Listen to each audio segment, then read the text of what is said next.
সবাইকে technique easy এডুকেশনের পক্ষ থেকে স্বাগত জানাচ্ছি। এবারের পর্বে 2018 সালে সকল বোর্ডে আসা এমসিকিউ প্রশ্নগুলোর সমাধান করব। তো এই এমসিকিউর প্রশ্নগুলোর সমাধান বোঝার জন্য আমাদের অধ্যায়ভিত্তিক থিওরিটিক্যাল যে আলোচনাগুলো করা আছে সেগুলো দেখে আসো। দেখে আসলে এই প্রশ্নগুলোর অ্যান্সার বোঝা আরও সহজ হয়ে উঠবে তোমাদের জন্য। তাহলে চলো, প্রথম প্রশ্নে বলল ভর পরিমাপের আদর্শ কিলোগ্রাম নির্ধারণে যে সিলিন্ডার ব্যবহৃত হয় উহার ব্যাসার্ধ কত সেন্টিমিটার। এখন দেখো, আমরা জানি ইরিডিয়াম এবং প্লাটিনাম ধাতুর তৈরি একটি সিলিন্ডার লুবার মিউজিয়ামে সংরক্ষিত আছে, যেই সিলিন্ডারের উচ্চতা হচ্ছে 3.9 সেন্টিমিটার এবং ব্যাস হচ্ছে 3.9 সেন্টিমিটার। এটা হচ্ছে আদর্শ কিলোগ্রাম নির্ধারণের জন্য পরিমাপক বস্তু। তো এই ক্ষেত্রে ব্যাস দেওয়া আছে 3.9 সেন্টিমিটার, তাহলে ব্যাসার্ধ হবে 1.95 সেন্টিমিটার। সুতরাং একের অ্যান্সার হচ্ছে খ। 2 নম্বর প্রশ্নে বলল ডুবো জাহাজে কি ব্যবহার করে আরও উন্নত ধরনের পেরিস্কোপ তৈরি করা হয়। এই ক্ষেত্রে প্রিজম ব্যবহার করে আরও উন্নত ধরনের পেরিস্কোপ তৈরি করা হয়। সুতরাং 2 এর অ্যান্সার হচ্ছে ঘ। 3 নম্বর প্রশ্নে বলল ml² T ইনভার্স 3 মাত্রাটি হলো, এটি মূলত হচ্ছে ক্ষমতার মাত্রা। আমরা জানি ক্ষমতা P সমান হচ্ছে W/T, আর W এর পরিবর্তে লিখতে পারি MAS/T।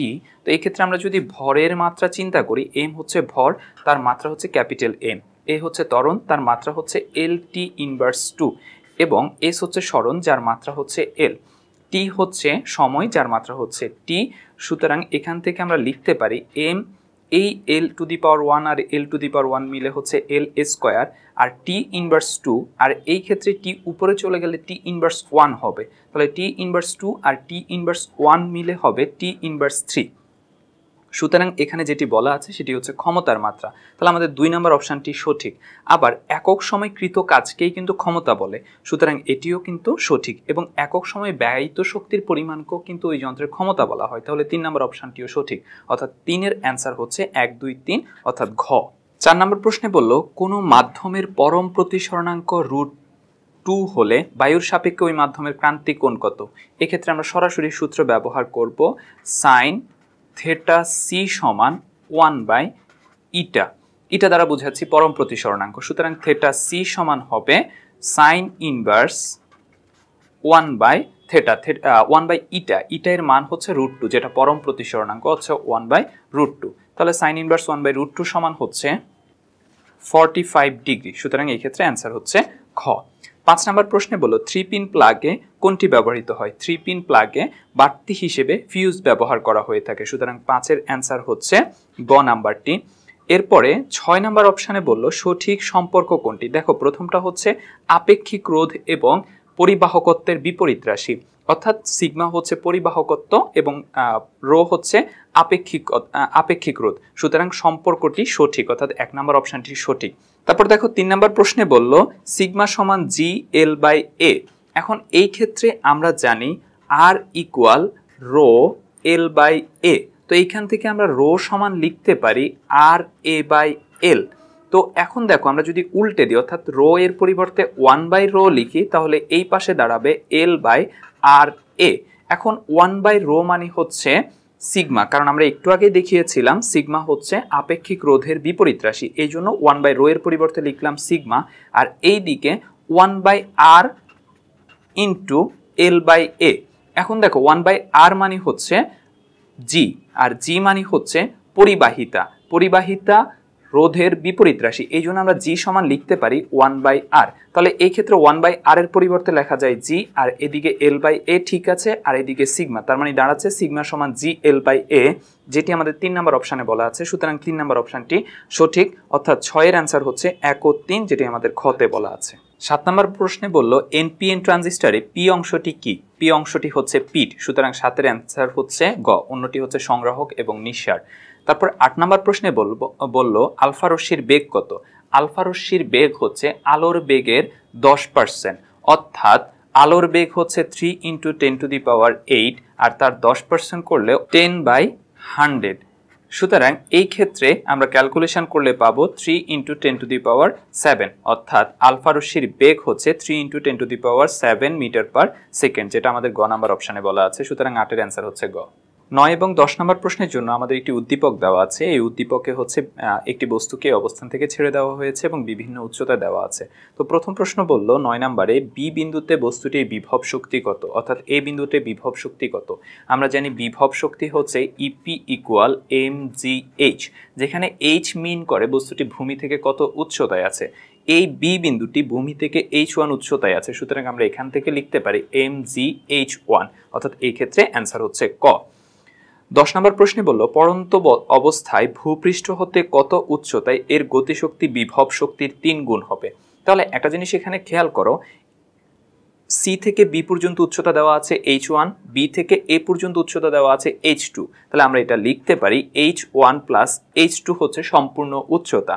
তা আমরা ধরে নিলাম ভূমি থেকে x মিটার উচ্চতায়, ভূমি থেকে x মিটার উচ্চতায় বস্তুটির বিভব শক্তি গতিশক্তি বিভব শক্তির 3 গুণ হবে। তাহলে আমরা লিখতে পারি গতিশক্তি ই কে সমান হচ্ছে 3 ইন্টু বিভব শক্তি। তো ই কে এর পরিবর্তে আমরা লিখতে পারি হাফ এম ভি স্কোয়ার, আর ইপি এর পরিবর্তে হচ্ছে এম জি এইচ। এখন আমরা যদি ভ্যালুগুলা বসিয়ে দিই, এই ক্ষেত্রে M R M cancel out হয়ে যাবে, আর হাফ ইন্টু ভি স্কোয়ারের পরিবর্তে লিখতে পারি ইউ স্কোয়ার প্লাস 2gh। কিন্তু যেহেতু বস্তুটি স্থির অবস্থা থেকে পড়বে, সুতরাং ইউ জিরো, সরাসরি আমরা এখান থেকে লিখতে পারি 2gh সমান 3gh। এখানে 2 2 ক্যান্সেল আউট হয়ে যাবে, অর্থাৎ এই পাশে থাকতেছে gh আর এই পাশে থাকতেছে 3gh। এখান থেকেও কিন্তু g আর g ক্যান্সেল আউট হয়ে যাবে, অর্থাৎ h সমান দাঁড়াচ্ছে 3h। এখন দেখো এই h আর এই h কিন্তু ভিন্ন দুটো h, অর্থাৎ একটাকে আমরা h p আর একটাকে h q এরকম ধরে নিয়ে করতে পারতাম, কিন্তু আমরা এখানে যেহেতু এমসিকিউ সুতরাং ধরে না নিয়ে শুধু ক্যালকুলেশনের বোঝার জন্য লিখতেছি। এই h হচ্ছে গতিশক্তির ক্ষেত্রে, তাহলে গতিশক্তির ক্ষেত্রে আমরা হিসেব করি সে কত পথ অতিক্রম করছে। দেখো সম্পূর্ণ উচ্চতা হচ্ছে h1 প্লাস h2, তার মধ্য থেকে সে ভূমি থেকে x মিটার উচ্চতায় আছে, কারণ আমরা প্রথমে ধরে নিয়েছিলাম ভূমি থেকে x মিটার উচ্চতায়। সুতরাং সম্পূর্ণ উচ্চতা থেকে x যদি বাদ দিয়ে দিই তাহলে সেটা তার অতিক্রান্ত পথ।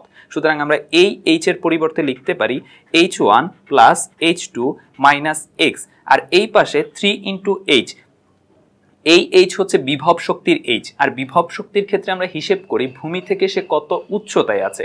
আমরা ধরে নিয়েছিলাম ভূমি থেকে x মিটার উচ্চতায় আছে, সুতরাং এখানে h এর পরিবর্তে লিখব h। তাহলে x কে যদি ওই পাশে নিয়ে যাই তাহলে দাঁড়াবে h1 প্লাস h2 সমান 4x, অর্থাৎ আমরা এখান থেকে লিখতে পারি x সমান হচ্ছে h1 plus h2 divided by 4, যেটি আমাদের এইখানে 4 নাম্বার অপশানে দেয়া আছে। সুতরাং 10 এর অ্যান্সার হচ্ছে ঘ। 11 নম্বর প্রশ্নে বলল উইন্ডমিল এর উল্লেখ পাওয়া যায় কোন মুসলিম বিজ্ঞানীর গ্রন্থ থেকে। আমরা জানি এটা আল মাসুদির বিজ্ঞানীর গ্রন্থ থেকেই উইন্ডমিলের উল্লেখ পাওয়া যায়, সুতরাং 11 এর অ্যান্সার হচ্ছে ক। 12 নম্বর প্রশ্নে বলল একটি 1 মিলিমিটার ব্যাসের তারে 98 নিউটন ওজন ঝুলিয়ে দেওয়া হলে পীড়ন কত হবে। দেখো আমাদের ব্যাস দেওয়া আছে 1 মিলিমিটার, তার মানে ব্যাসার্ধ কত হবে 1 মিলিমিটার অর্ধেক, অর্থাৎ 0.5 মিলিমিটার। তো 0.5 মিলিমিটারকে যদি আমরা মিটারে নিতে চাই তাহলে এই ক্ষেত্রে 10⁻³ দ্বারা গুণ করতে হবে, অর্থাৎ 0.5 ইন্টু 10⁻³ মিটার। তখন তার ক্ষেত্রফল a সমান হবে পাই আর স্কোয়ার। তাহলে আমরা পাই ঠিক আছে, আর স্কোয়ারের পরিবর্তে লিখতে পারি 0.5 ইন্টু 10⁻³ হোল স্কোয়ার। এখন দেখো আমরা জানি পীড়ন সমান হচ্ছে বল বাই ক্ষেত্রফল। তো এখানে বলের মান দেওয়া আছে 98 নিউটন, আর ক্ষেত্রফল হচ্ছে pi into 0.5 into 10⁻³ whole square. তাহলে এখান থেকে যদি আমরা ক্যালকুলেশন করি তাহলে পাবো 1.25 into 10⁸ newton per metre square, অর্থাৎ এই ক্ষেত্রে অ্যান্সার হচ্ছে খ। তারপর 13 নম্বর প্রশ্নে বলল চিত্রটিতে প্রতিফলন কোণের মান কত। এখানে দেখো একটা প্রতিফলন বোঝানো হয়েছে সমতল দর্পণের ক্ষেত্রে, আর আমরা জানি সমতল দর্পণে প্রতিফলনের ক্ষেত্রে বা নরমালি প্রতিফলনের ক্ষেত্রে আপতন কোণ এবং প্রতিফলন কোণের মান সমান, অর্থাৎ এই কোণটার মান আর এই কোণটার মান সমান। তো আমাদেরকে জিজ্ঞেস করেছিল প্রতিফলন কোণ, অর্থাৎ এই কোণটা নির্ণয় করতে।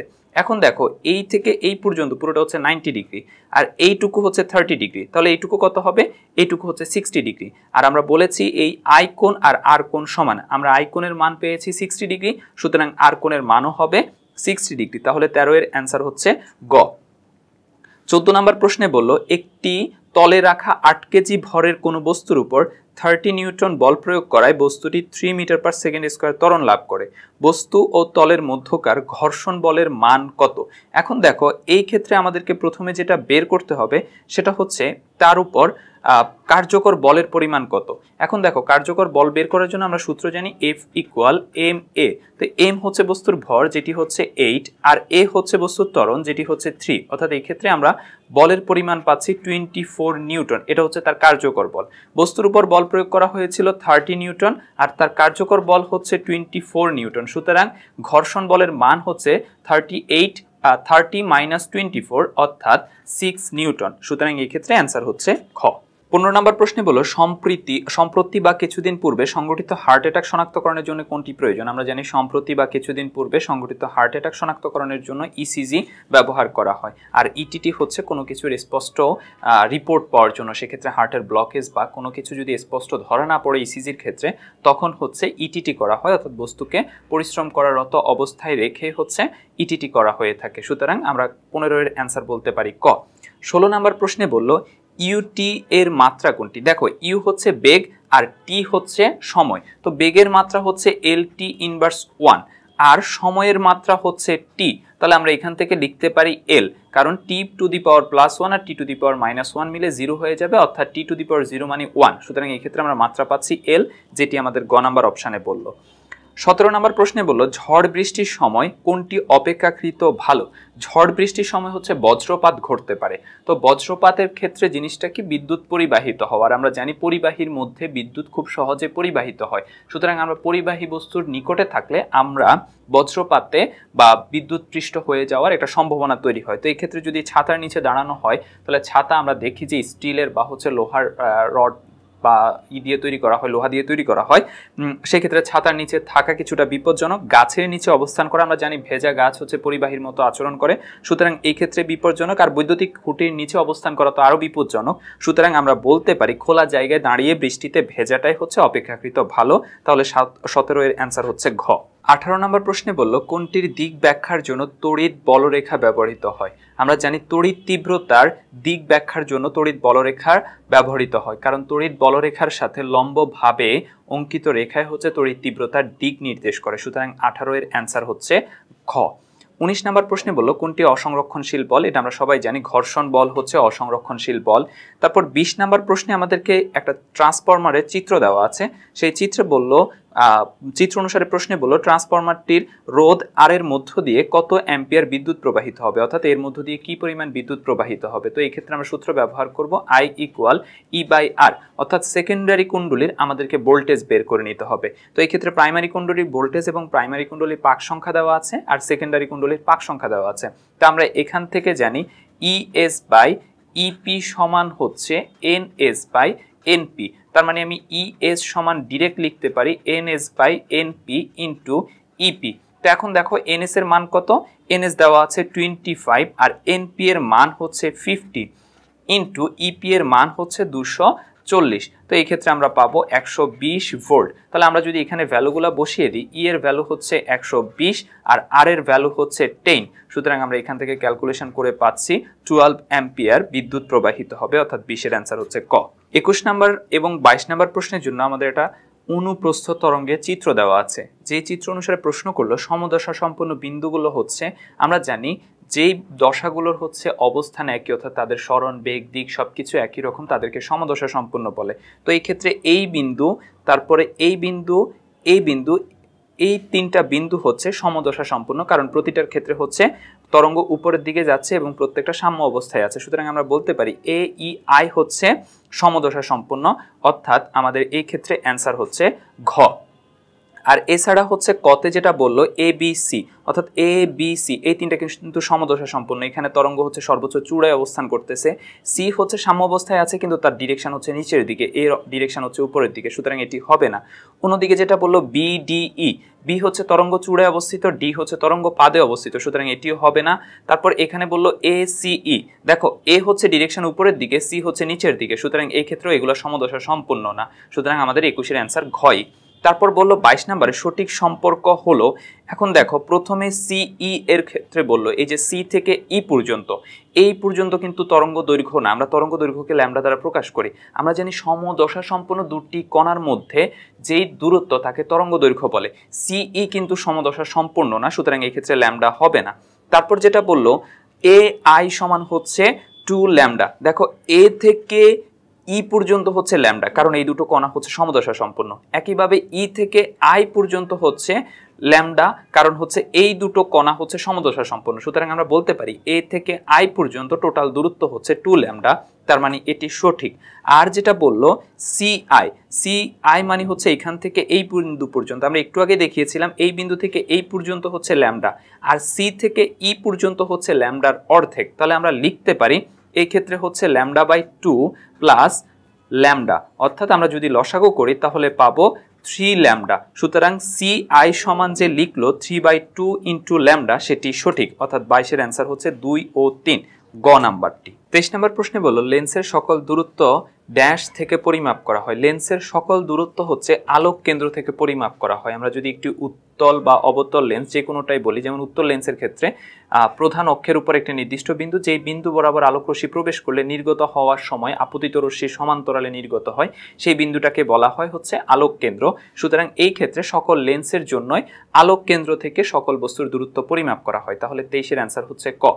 24 নম্বর প্রশ্নে বলল মূল স্কেল ও ভার্নিয়ার স্কেলের সমন্বিত ব্যবহারে নিট পাওয়া গেল 12.66 সেন্টিমিটার, অর্থাৎ এটা হচ্ছে আমরা যেই দণ্ড বা যেই জিনিসটা পরিমাপ করতে চাচ্ছি তার পরিমাপ। এরপর বললো ভার্নিয়ার সমপাতন দেওয়া আছে 6 এবং ভার্নিয়ার স্কেলের প্রধান স্কেলের পার্ট পাওয়া গেল 12.6 সেন্টিমিটার। তো আমরা সূত্র জানি এল ইকুয়াল প্রধান স্কেলের পার্ট যোগ ভার্নিয়ার সমপাতন ইন্টু ভার্নিয়ার কনস্ট্যান্ট। তো এখান থেকে আমরা ভার্নিয়ার কনস্ট্যান্ট বের করার আগে আমরা লিখতে পারি ভি ইন্টু ভিসি সমান হচ্ছে এল মাইনাস এম। আমরা এম কে এই পাশে নিয়ে আসি, মাইনাস করে দিয়েছি, তারপর পুরোটাকে উল্টে দিয়েছি। সুতরাং ভিসি সমান দাঁড়াচ্ছে L minus M by V. তো এল এর ভ্যালু কত? এল হচ্ছে 12.66, যেটা আমরা দণ্ড পরিমাপের দৈর্ঘ্য বলবো। 12.66 মাইনাস প্রধান স্কেলের পার্ট পাওয়া গেছে 12.6, আর আমাদের ভার্নিয়ার সমপাতন দেওয়া আছে 6। তো এই ক্ষেত্রে পরিমাপ করলে আমরা পাবো 0.01 সেন্টিমিটার, অর্থাৎ এই সেন্টিমিটারকে যদি আমরা মিলিমিটারে নিয়ে যাই তাহলেই পাবো কিন্তু 0.1 মিলিমিটার। তার কারণ হচ্ছে যে 1 সেন্টিমিটার সমান 10 মিলিমিটার। তাহলে এই ক্ষেত্রে অ্যান্সার হচ্ছে ক নাম্বারটি। 25 নম্বর প্রশ্নে বলল কোনটি পারদ থার্মোমিটারের তাপমাত্রিক ধর্ম। আমরা জানি তাপমাত্রার পরিবর্তনে পদার্থে যে ধর্ম নিয়মিতভাবে পরিবর্তিত হয় এবং এই পরিবর্তন দেখে সহজ ও সূক্ষ্মভাবে তাপমাত্রা পরিমাপ করা যায় তাকে তাপমাত্রিক ধর্ম বলি। আমরা যারা থার্মোমিটার দিয়ে তাপমাত্রা পরিমাপ করি বা আমাদের জ্বর পরিমাপ করি তখন আমরা দেখি থার্মোমিটারের মধ্যে পারদের উচ্চতা বা দৈর্ঘ্যের পরিমাণ বৃদ্ধি পাচ্ছে। সেই দৈর্ঘ্যের পরিমাণ কতটুকু বৃদ্ধি পেয়েছে তা দিয়েই আমরা বলি তাপমাত্রা কতটুকু পরিবর্তিত হয়েছে বা তাপমাত্রার মান কত। সুতরাং আমরা বলতে পারি পারদ থার্মোমিটারের তাপমাত্রিক ধর্ম হচ্ছে দৈর্ঘ্য, অর্থাৎ 25-এর অ্যান্সার হচ্ছে খ। আশা করি সবগুলো এমসিকিউ বুঝতে পেরেছো। সুতরাং এগুলো তোমাদের পরীক্ষায় কাজে আসবে, তোমরা অনুশীলন করবে এবং পরবর্তী পর্ব দেখার জন্য আমন্ত্রণ রইল। এতক্ষণ সাথে থাকার জন্য ধন্যবাদ।